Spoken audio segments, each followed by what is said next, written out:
Ya, selamat pagi Pak. Oke, Maaf, silakan.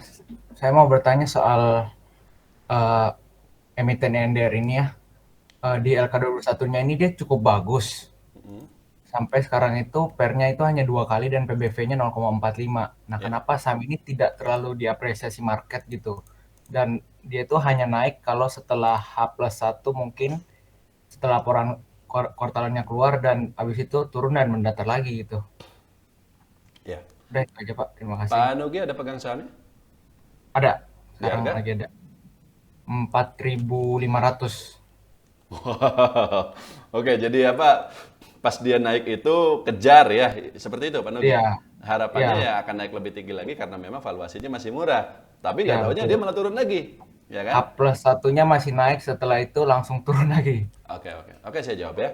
Jadi Oke, gini. terima kasih. Nah, tadi saya sudah jelaskan di analisa inci bahwa untuk perusahaan-perusahaan manufaktur atau kimia seperti itu kesulitannya adalah meskipun kinerjanya di satu kuartal bagus, tapi di kuartal berikutnya seringkali turun lagi. Seperti itu.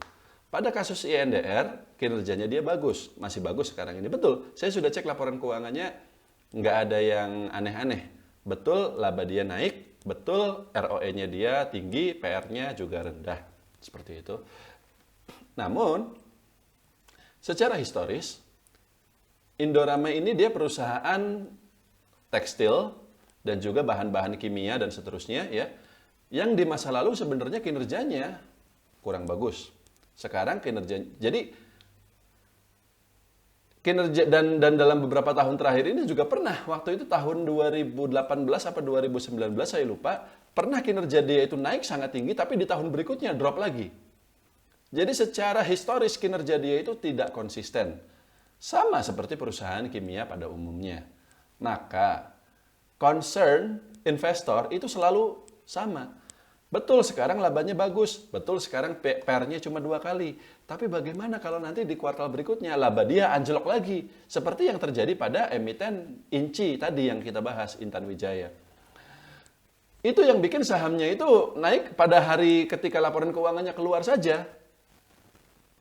Karena ada orang yang istilahnya berpikir, wah ini laporan keuangannya bagus, langsung hajar kanan dulu deh. Biasanya juga itu masih dana kecil dulu gitu loh. Tapi kan sahamnya nggak liquid, Pak.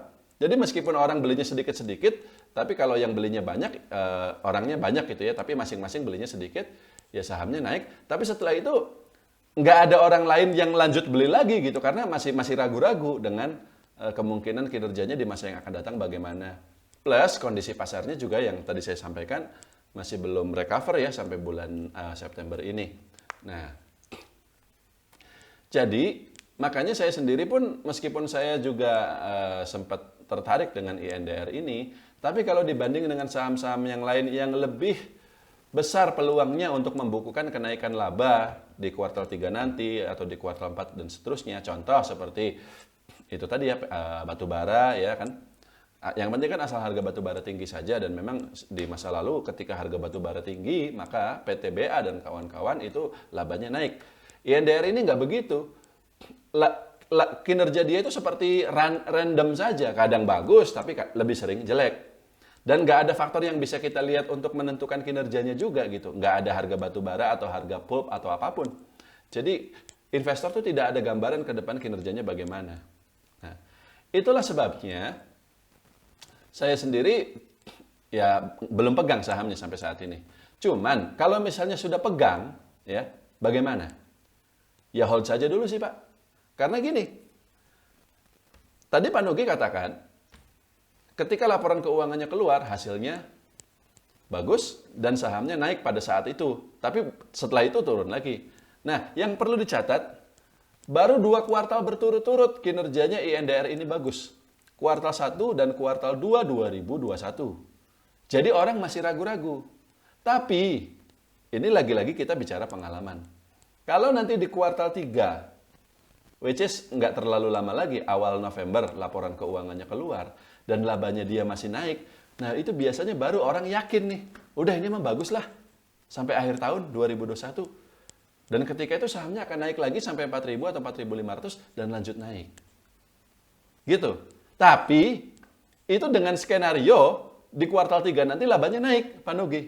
Ngerti ya? Kalau misalnya nanti pada kuartal 3 labanya tiba-tiba turun, cut loss. Gitu. Tapi untuk saat ini jangan cut loss dulu. Karena kemungkinannya tetap ada. Kemungkinannya tetap ada di kuartal 3 nanti labanya naik. Dan kalau sudah 3 kuartal berturut-turut labanya naik seperti itu, baru biasanya sahamnya punya cukup power untuk naik gitu. Enggak. Kan kalau saham model INDR itu kalau bahasa teman saya itu seperti orang main layang-layang. Ketika naik itu dikerek sampai ini. Tapi begitu udah harganya agak tinggi, benangnya putus. Jadi ngelayang-layang gitu turunnya gitu. Tapi turunnya nggak katakanlah ARB gitu, enggak kan? Kenapa? Karena baik yang mau beli maupun yang mau jual itu sama-sama wait and see. Yang megang nggak panik, tapi yang mau beli juga masih belum terlalu berminat. Jadi sahamnya tuh cuman sebenarnya nggak turun sih, sideways aja.